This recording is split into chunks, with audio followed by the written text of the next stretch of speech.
दिशा classes से जुड़े सभी एस्पिरेंट को दिशा क्लासेस की तरफ से हमारा नमस्कार। तो जैसा कि न्यूज में आ भी गया कि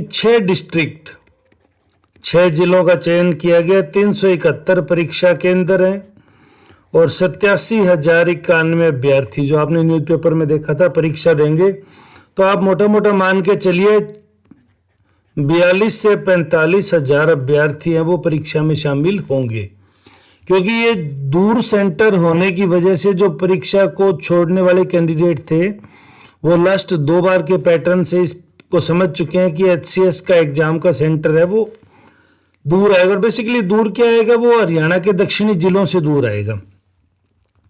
दिल्ली से लगते देखे तो सोनीपत, पानीपत, करनाल, कुरुक्षेत्र, अंबाला और चंडीगढ़। तो सोनीपत पानीपत को छोड़ दें, करनाल, कुरुक्षेत्र, अंबाला और पंचकुला तो दे ही रखा है। इसके अलावा फरीदाबाद और दिल्ली के अपोजिट साइड है जो गुरुग्राम, एक वो सेंटर दे दिया है। दिल्ली में रहने वाले बच्चों को इधर फरीदाबाद आ जाए, गुरुग्राम आ जाए, तो ये दोनों नज़दीकी सेंटर है।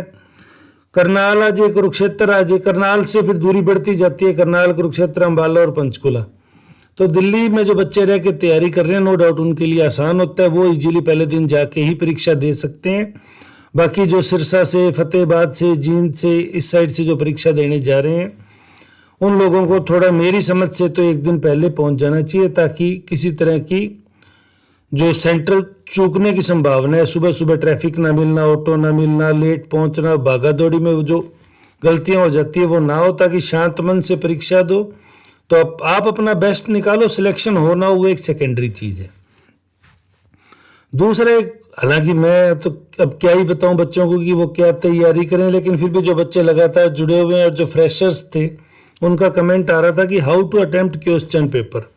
तो देखिए, आप एक चीज मान के चलिए, 2 चीजों पे मैं आपको फिर कह दूं 75 एटलीस्ट प्लस 1 माइनस, मतलब 1 या 2, इससे ऊपर ही आपको सवाल अटेम्प्ट करने चाहिए, क्योंकि कट ऑफ है वो नोट ना चाहते हुए भी 65 के आसपास चली जाती है, 62 के आसपास चली जाती है। नंबर ऑफ वैकेंसीज अदर सभी स्टेट्स के मुकाबले राजस्थान में आपने देखा 981 पदों के लिए भर्ती आई। हमारे यहाँ इसके मुकाबले हरियाणा में बहुत कम भर्तियाँ आती है, दैट्स वाई कट ऑफ है वो थोड़ी सी हाई चली जाती है। आपका जो भी फेवरेट सेक्शन है, इधर हिस्ट्री हो, पॉलिटिकल हो, जियोग्राफी हो, इकोनॉमिक्स हो, करंट अफेयर्स हो, जो भी आप जिसमें आप मानते हैं कि आप धुरंधर हो चुके हैं, नो डाउट सभी को हो जाता है, एक सब्जेक्ट तो उनका तैयार होता है। आप पेपर में सबसे पहले अपना सेक्शन ढूंढिए और उस सेक्शन के जितने भी सवाल हैं वो आप करके सर्किल कर दीजिए।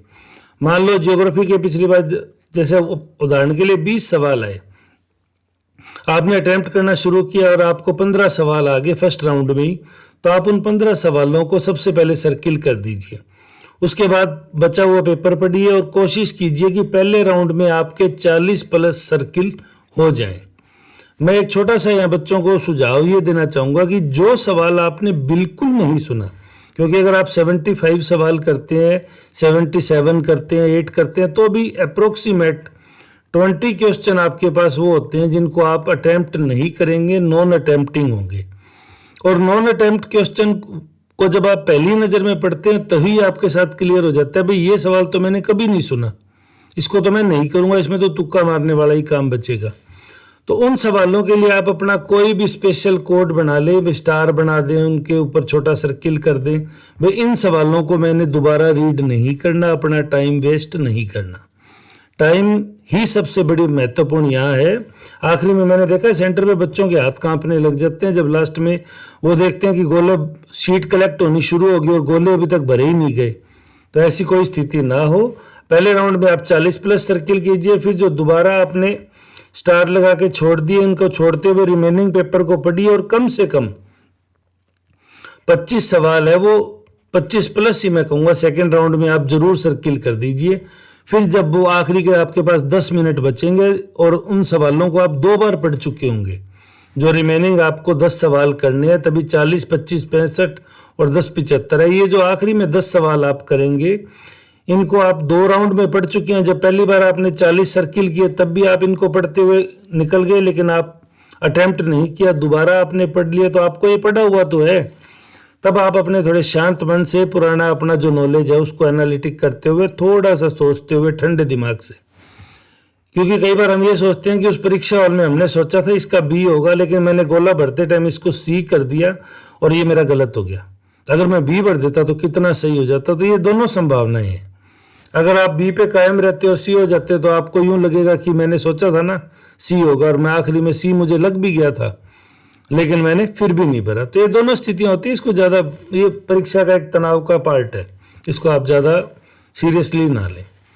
लेकिन आप सवाल, नंबर ऑफ क्वेश्चन अच्छी संख्या में अटैम्प्ट करें। पेपर का लेवल बेसिकली टफ होगा, बिल्कुल होगा। मैं तो कहता हूँ, कुछ कह रहे हैं कि इजी टू मॉडरेट होगा, चुनावी साल है, कोई फर्क नहीं पड़ता इन चीज़ों का। लोकसभा विधानसभा चुनाव और एचपीएससी के एग्जाम का कोई संबंध नहीं है पेपर को टफ होना आसान होना। हाँ, हो सकता है हरियाणा का थोड़ा सा 2-5 सवाल बढ़ा दें, जो भी कम ही संभावना प्रतीत होती है। पिछले 3 बार से मांग करने के बावजूद इन्होंने नहीं बढ़ाई, तो अपने विवेक से तो ये बढ़ाना थोड़ा सा अपने आप में मुश्किल ही प्रतीत हो रहा है। और भी बहुत सी बातें जो हम करते रहेंगे। अगर आप चैनल पे नए हैं तो चैनल को सब्सक्राइब कर लें, बेल आइकन जरूर दबा लें ताकि आगामी वीडियो के नोटिफिकेशन सबसे पहले आपको मिल सके। वीडियो में अंत तक जुड़े रहने के लिए धन्यवाद। शुभ रात्रि।